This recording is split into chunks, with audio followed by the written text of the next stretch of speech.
नमस्कार, आपके साथ मैं हूं रोहित कुमार। आज बिहार की 2 सीटों पर वोटिंग के बाद इंतजार नतीजों का होगा।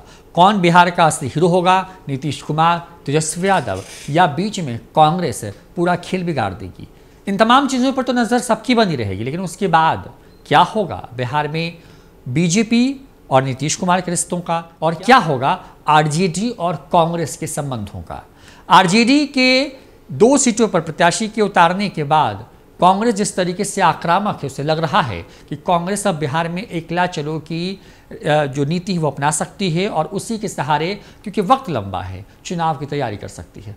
कांग्रेस अपनी ज़मीन को तलाशने में लगी है, तो आरजेडी के लिए क्या होगा, आज बात करेंगे इसी पर।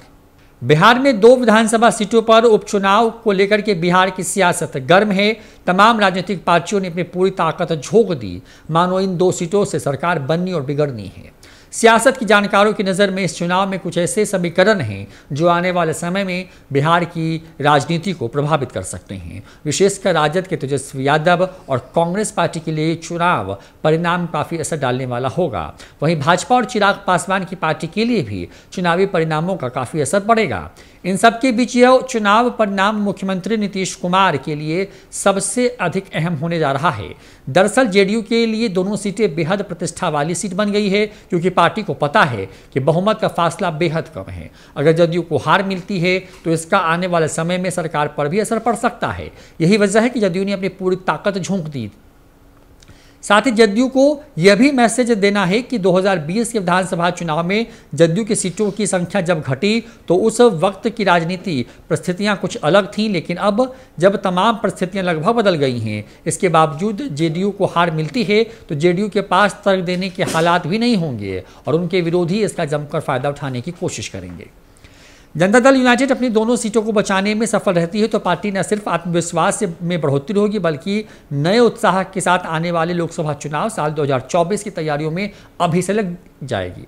साथ ही अपने सहयोगी भाजपा के साथ भी संबंधों में और गहराई आएगी, सहयोगियों का दबाव भी कम होगा। राजद के लिए दोनों सीटें भी प्रतिष्ठा की सीट बन गई है। राजद को लगता है कि दोनों सीटें जीत जाने के बाद उनकी सरकार बन सकती है। चुनावी जनसभाओं में तेजस्वी यादव भी इस बात को बार बार बोलकर अपने समर्थकों का उत्साह जो है बढ़ाते रहे हैं। राजद ने कांग्रेस को टिकट नहीं देकर खुद का उम्मीदवार उतारा, इसे लेकर बिहार कांग्रेस ने नाराजगी जाहिर की और दोनों सीटों पर अपने प्रत्याशी उतार दिए।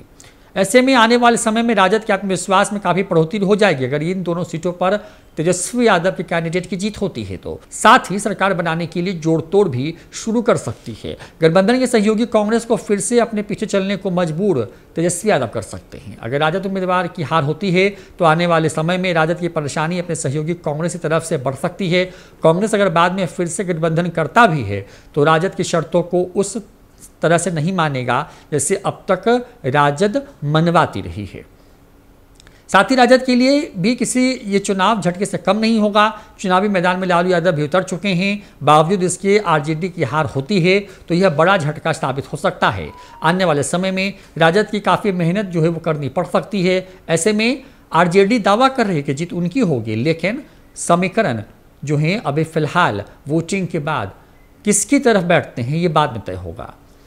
भले ही इन उपचुनावों में जदयू के उम्मीदवार लड़ रहे हों, लेकिन प्रतिष्ठा भाजपा की भी फंसी हुई है। भाजपा का बड़ा वोट बैंक सवर्ण, अति पिछड़ा और वैसे माना जाता है।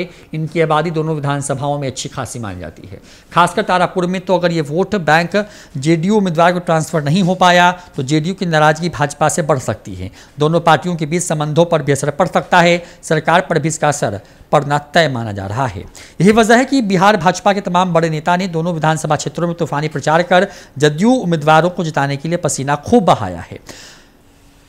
मतलब साफ है कि चिराग पासवान पर सबकी नजरें बनी हुई हैं। इन चुनाव नतीजों के बाद ये तय होगा कि चिराग पासवान की हैसियत तो बिहार की राजनीति में कितनी है, क्योंकि साल 2020 के विधानसभा चुनाव में जदयू की हार के पीछे की बड़ी वजह चिराग पासवान के प्रत्याशियों द्वारा वोट काटना ही था। ऐसे में अब देखना होगा कि बिहार के इन उपचुनावों का नतीजा किसके पक्ष में आता है, क्योंकि उसके बाद बिहार की राजनीति जिसके बाद बिहार की राजनीति नए रंग दिखा सकती है। फिलहाल इस वीडियो में इतना ही। नमस्कार।